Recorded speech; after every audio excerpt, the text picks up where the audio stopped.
We talk about this 2009 unclassified letter in which you got to read between the lines a little bit, but it is pregnant with possibilities. I mean, the implications of what you see in those is that this is real. That assessment runs very contrary to the statements that the Pentagon has made, or Pentagon spokespeople have, since you came forward.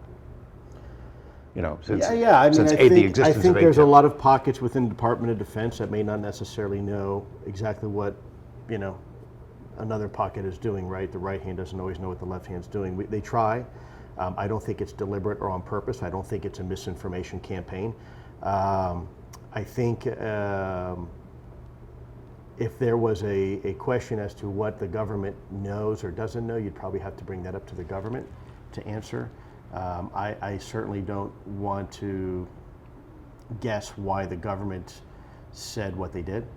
I can only imagine for two reasons. A, national security, and if it's not national security, they just didn't know. Yeah, AATIP is, the program was killed. Right. And it was killed because it didn't find anything. Right. This letter we're talking about says they did find stuff. Well, and I've made that very clear before, without necessarily referring to the memo, that AATIP did find a lot of stuff.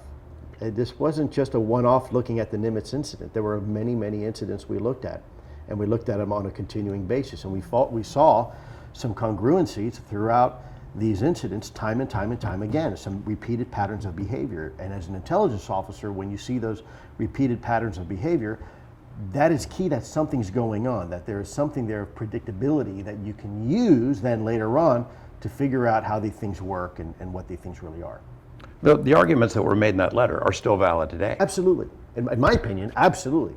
They're more valid now than they ever have been before.